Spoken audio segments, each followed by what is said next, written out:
Welcome to Job Reinvented Show. Level up your career with confidence. I'm your host, Panta Kalhor. Episode 2, Leading Health Crisis to a Calling and a New Career with Jane Hogan Wellness Engineer. Please subscribe to my YouTube channel and get notification for new interviews and pre-order my book Naturally Conceived through Amazon. Get pregnant by unleashing your reproduction power. Hello, welcome to Job Reinvented Show. I'm here with Jane Hogan and I'm so glad to have her in this show. We are talking about job transition and how she did this with her engineering background to wellness field.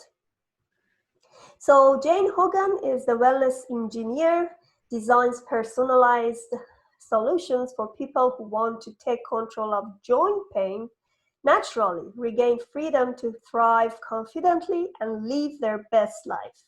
Welcome, Jane, to our show. Thank you, Penty. I'm so happy to be here. Just thrilled. So tell me, how did you end up to health field? Yeah. It's such a departure from what I was doing because I worked as a civil engineer for 30 years. I did structural design, so like foundations and steel structures of buildings, and I taught also structural design at a college for a number of years. So I was 30 years in the field, and now I'm in wellness. And I always like to say my little joke is that I used to design structures until my own structure started to fail with joint pain. That's funny. So that happened.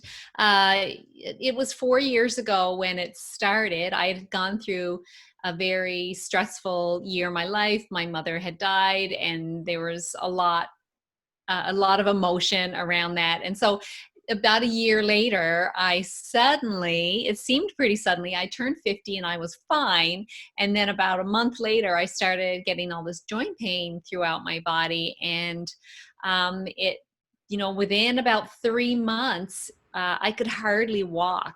Wow. So it was quite debilitating. So young that time. 50 is nothing comparing. I know. And I felt really young and vibrant at 50. So it was quite a surprise. So I started, and when I got at my worst, I was on my summer vacation from my job. So I was able to spend a lot of time really trying with self-care, trying natural ways to figure out what was going on, I was experimenting with food and with lifestyle, and I was charting and graphing like I would because I'm an engineer, and trying to figure out what was best for me. And so when September came around and I had to go back to my college job, I was doing a little bit better, but I still was working on things, and I continued to work on things for the next couple of years. And I really became so passionate about using lifestyle, using food, using just self-care, and using the power of the mind to help heal, that I really I wanted to soak it all up. I wanted to learn a whole lot more, and I wanted to be able to talk to people about it. At this point, I wasn't really thinking about a career change, but I decided I would train to be a functional medicine certified health coach. And so I did that while I was still working. And then I started coaching people, and I just loved it. And so I decided that I would leave my job and do this full time. And I was very lucky to be in a position that it wasn't a big risk for me. Mm-hmm. So that was something that made it really good. But I also knew that because it was my passion, I was not going to be happy unless I did this. I love it. And yeah, so that's the point I got to, that I knew I had to do it. And I think when something like this comes into your life, and it really makes you reflect and think about, what do I want to do with my life? I think it was all of it coming together. I was turning 50. I had this illness, but I was coming back from this illness, And I did love the work that I did before, but it didn't feel like it was on purpose for me. Whereas this feels like this is my purpose and my mission. So I'm just all in on it. That's perfect. That's Mhm. a really good lesson learned because a lot of people love to change their job, but they hesitated. And sometimes they live a life they really don't like it. Hmm.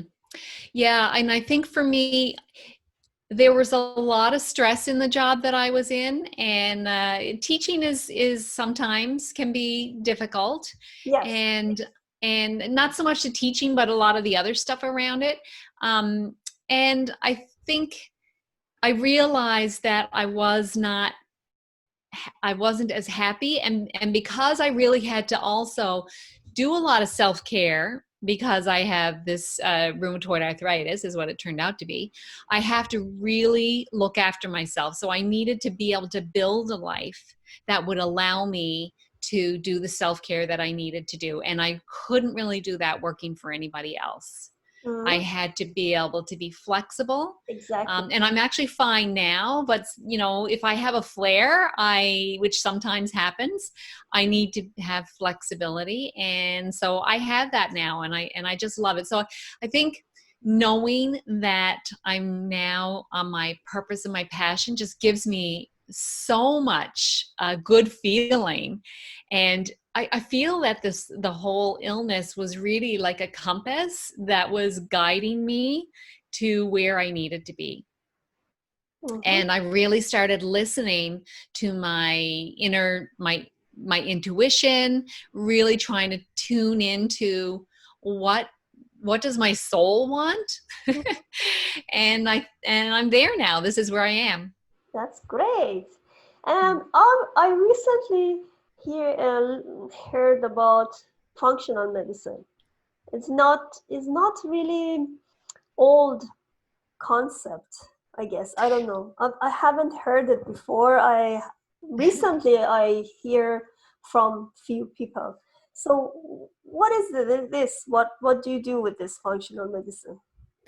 Well, functional medicine is an approach to medicine that's fundamentally different than what I would call conventional medicine. Hmm. So, conventional medicine is, especially for chronic illnesses, like conventional medicine is great if you've got an injury, you know, you got uh, something that's got to be dealt with right away. But for chronic illnesses, which Hmm.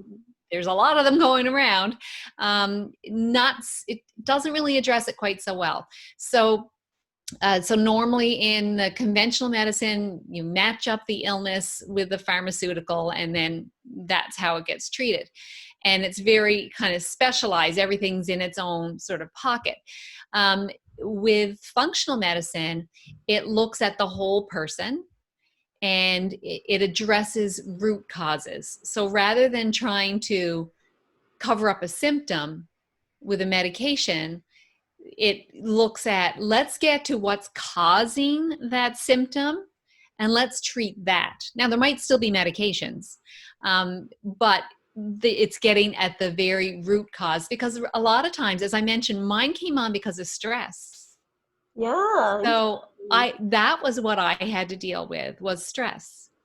And that's true for a lot of autoimmune conditions, actually, that stress is a triggering point. Actually true for a lot of chronic illnesses.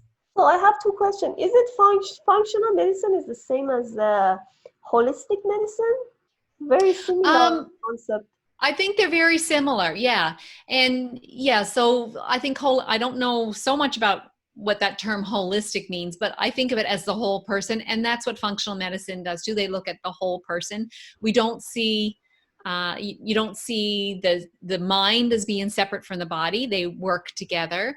And the spirit as well. The spirit is our feelings, and our feelings are very important to our health.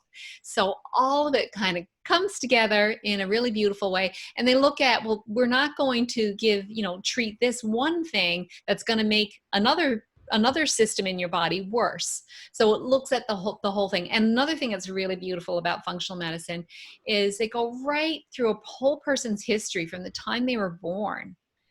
even Wow. how they were born, whether they were born by cesarean section or natural delivery. Were they breastfed or not? Did they have a lot of illnesses as a child? So really just looks at the whole person. And when did it start? What was the triggering point? When was the last time you felt well? So it Mm. really gets at those root causes. So it's a lovely approach. And it doesn't mean like the functional medicine doctors can either be medical doctors or they could be naturopaths. It's just a style of practicing medicine. How long does it take to get this certification? I think I'm not sure about the medical doctors because I'm a coach. So part of the team includes a health coach, I see. because a lot of times with chronic illnesses, the simple truth is that lifestyle changes can help. But Exactly. lifestyle changes are hard because we have habits, and as humans we just keep falling back onto our regular old habits, and because of that it's hard to make lifestyle changes. So a coach can help, just like a coach with anything. If you're learning if Exactly. you're going to swim in a competition, when you go hire a coach, it's going to be easier. They can help guide you on what you need to do, where you might not be have as good a technique as you would need, and you got someone in your corner that's cheering for you and just helping you see the blind spots. Yeah, I talked to Monica Hersheft. Do you know her? Yeah. And she's also doing almost the same thing with the chronic Yes. illness. And I asked her if there is a specific diet for um, different and a specific disease, and she said no, there is no specific diet, but lifestyle. Mm-hmm. That's Mm-hmm. exactly in supporting your word, that you shouldn't just doing a program for 15 days 30 days diet, but you have to totally change your lifestyle. The moment I started my diet or lifestyle for my pregnancy, I stick to it. Even after giving birth to my beautiful daughter, after years, still I have green tea, and I love ginger. you know, it Yeah. feels good when you have a healthy diet. Then you just stick to it, because as soon as you give it up, then all the signs gonna get back to you again. Mm-hmm. And food really doesn't have to be that complicated, because you just need to get back to eating just real food as opposed to processed foods. So, if you think about like even our paleo ancestors, I mean, that's one style. If you just think about, they ate real food. And so that's all we need to do is just, remove some of the stuff that's highly processed, that's causing inflammation in our bodies, and our bodies will respond. Perfect. So, what are the steps to start a successful business? Well, I can't answer for everybody, but I can tell you for me that I just started. I started small, and I just kept going. So I thought, okay, the first thing I needed to do was, actually the very first thing I did was I gave a presentation about gut health and how it affected people's health.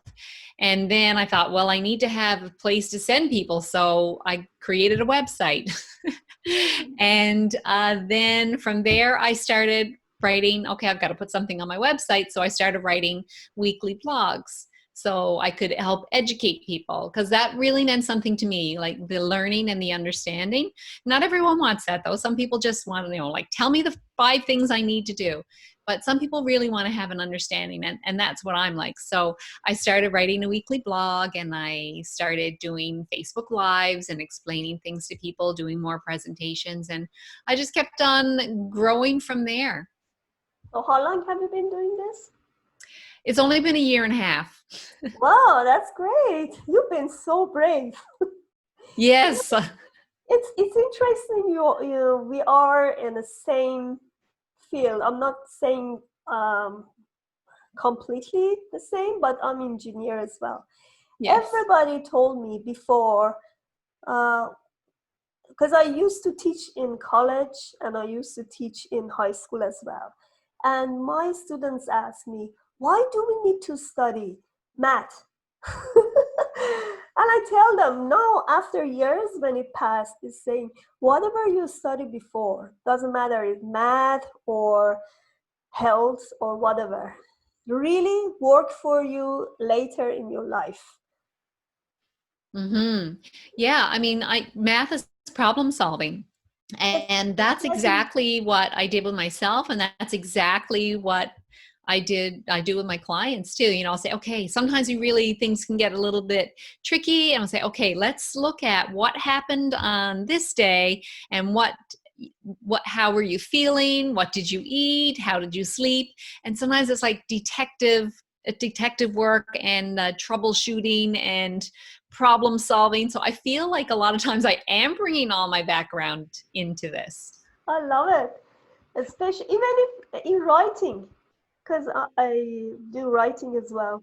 When you have a logical mind and logical background, is because math is very logic, Yeah. and when you have it, then writing is going to be logical too.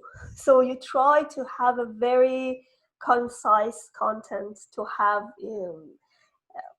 to follow all the structure, introduction, the real content, and get some conclusion out of it, but in a very logical manner. I guess Hmm. it helps you to think better. It helps you to solve your problems better.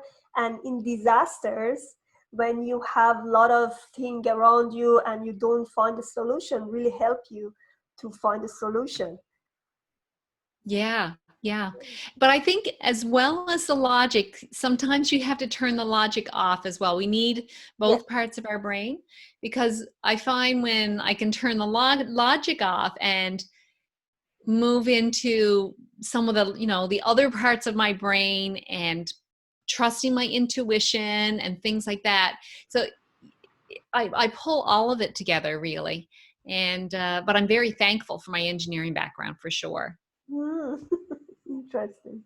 So, to whom you don't suggest taking entrepreneurship path?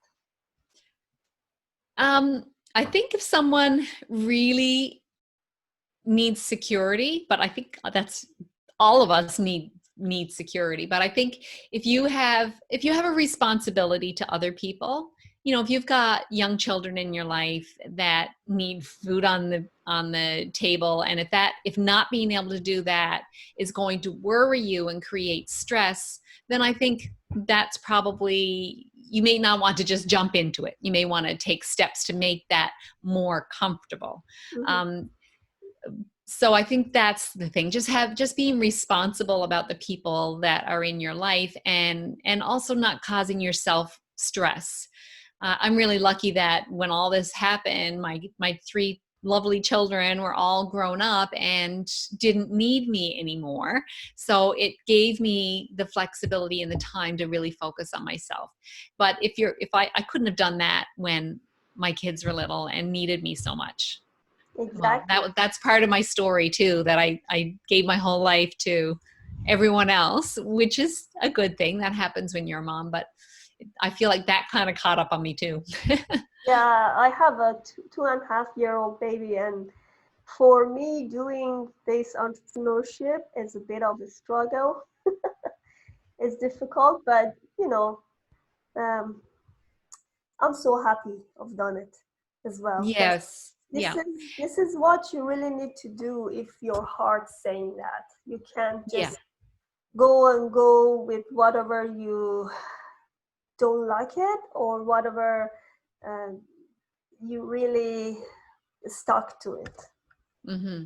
And I think that if someone is going to do this, that they really get clear on I like that. what it is they want from their soul. Because when I think it's when it's coming from that, I think it's gonna work. I believe that the stars will line up, everything will line up to make it work. Um, so that's important too, is really understanding who you are, who you want to be, how you want to show up in the world, and knowing that anything other than that is no option. It's not an option for you. So then you're really following your heart, and then things should work out. I think especially when you are 40 above, you think about this more and more. It's true. When I was younger, for me, it doesn't matter. I used to change a job so many times. After 2 years, I was tired. Oh, let's just go to another one. And I promoted myself to better and better job. But the point is, in some point, you just think, okay, enough. I just want to know what is my real passion? What can I stick to, whatever my heart desires? So I think after 40, your life going to be changed a lot, because I have lots of friends that have done, they've been with me studying the same thing, and then they're doing something else right now. And maybe that is it, as we get older and we start reflecting on who we are and who we want to be. And I think it is around that age where we start thinking, I'm tired of pleasing everybody else. Mm-hmm. I want to do what I want to do and be the person I want to be. Because when we're younger, a lot of times, I know for me, I enjoyed engineering, but it was my father that encouraged me to go into engineering, and I wanted to, keep the peace and be a good daughter and all those things. And I don't regret it, but if I had the maturity and wisdom that I have now, I probably might have made a different choice. Mm. Very nice. So what are the top 3 tips to make a business successful? Top 3 tips to make a business successful.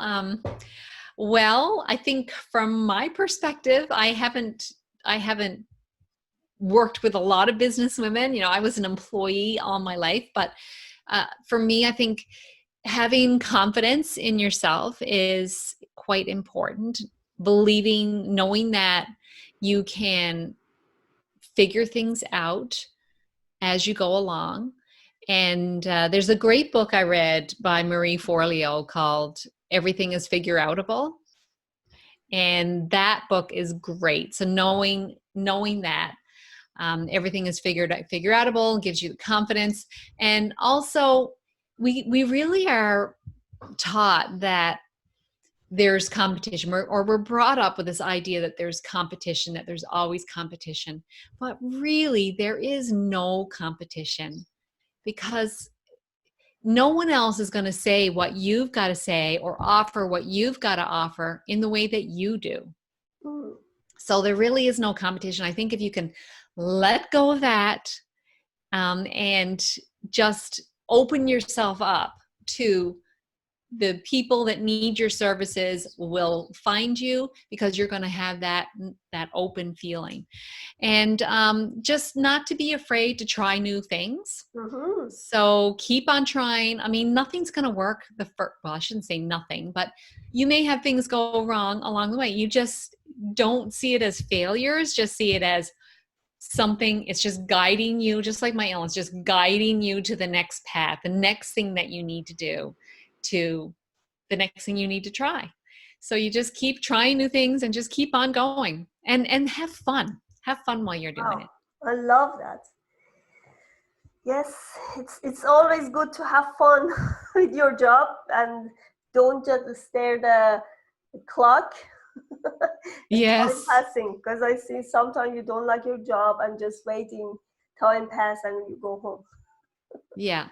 And I've heard some other people say that if all you want to do is help people, then just go volunteer, because it's beautiful helping people, but also recognize that it does take a lot of time. It does take a lot of effort, and you're not going to be everybody's favorite. So sometimes though, things like that may hurt a little bit. So you need to have a little bit of a tough skin to get through things as well. So yeah. Okay, thank you so much, Jane. Oh, you're quite welcome, Pentia.